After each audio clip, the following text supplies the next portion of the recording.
Welcome to The Explainer. Today we're digging into a really huge shift in education happening in the Philippines. We're talking about a move away from the traditional, old-school classroom to one that's built completely around the student.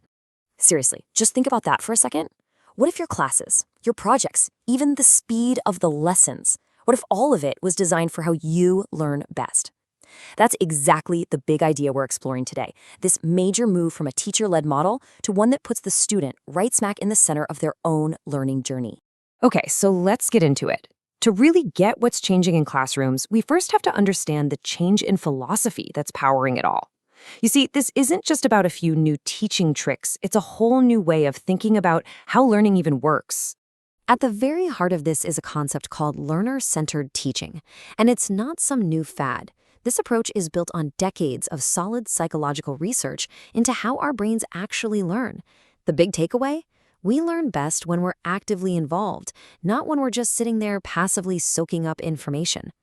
So this whole philosophy rests on a pretty solid foundation, the 14 learner-centered principles, which were developed by the American Psychological Association. You can think of them as the official blueprint for what makes learning effective. They're broken down into these core areas, right? Everything from the cognitive stuff, how our brains connect ideas, to the motivational stuff, like what actually gets us excited and curious enough to want to learn. It's a fantastic framework, but for it to really change things, it has to jump off the research paper and into the real world, into every single classroom. But here's the thing. A great idea is one thing, but making it the law of the land for an entire country, that's a whole other ballgame. So how does a philosophical blueprint become an actual rule for every school? Well, that's where landmark legislation comes in. And this quote right here is the game changer. It's from Republic Act 10533, which you might know as the Enhanced Basic Education Act of 2013. This is the piece of law that grabbed those learner-centered principles and officially wrote them into national policy for the Philippines. This is the moment theory became law. And this law was a huge deal. It wasn't just about adding 2 more years to school with the new K-12 program. The really crucial part is that it legally required the entire system to be learner-centered. It also pushed for contextualized learning, like using a student's native language in the early grades, which just makes so much sense for building a strong learning foundation. All right, so the law is on the books. But what does this actually look like on a Tuesday morning in a science class? How does the K-12 framework take these big, abstract ideas and make them real for students and teachers?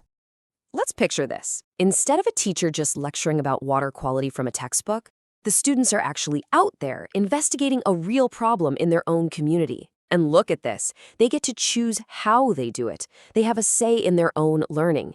That right there is learner-centered education in action. And this framework is basically the playbook for making that kind of lesson happen. This is the K-10 instructional design framework. And just look at who's right in the middle, the learner. The whole process is built around them. It's a cycle of engaging, exploring, experiencing, and empathizing. It's dynamic and it's active. Now, this slide really gets to the heart of one of the biggest changes. The teacher's role is completely transformed. They go from being the sage on the stage, the single source of all information, to being the guide on the side. They're not just lecturing anymore. They're creating an environment where students can explore, question, and discover things for themselves. It's a massive shift. So we've looked at the philosophy, the law, and what it looks like in the classroom. But what's the end game? Why go through all this trouble? What is this massive educational reform trying to achieve for the next generation? Ultimately, it's all about preparing students for the world we live in today.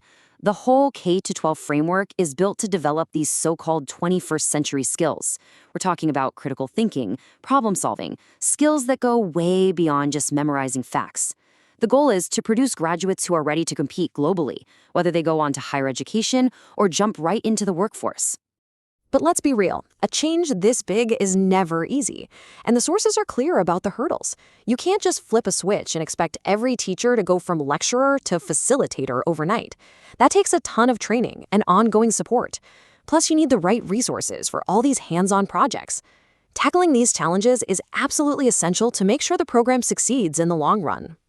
And that leaves us with this final, really powerful question, because this isn't just about changing a curriculum, is it? It's an investment in creating a new kind of citizen, one who can think critically and solve problems. It really gets to the core of why this all matters, and it makes you wonder how this focus on active, meaningful learning is going to shape the entire future of a nation.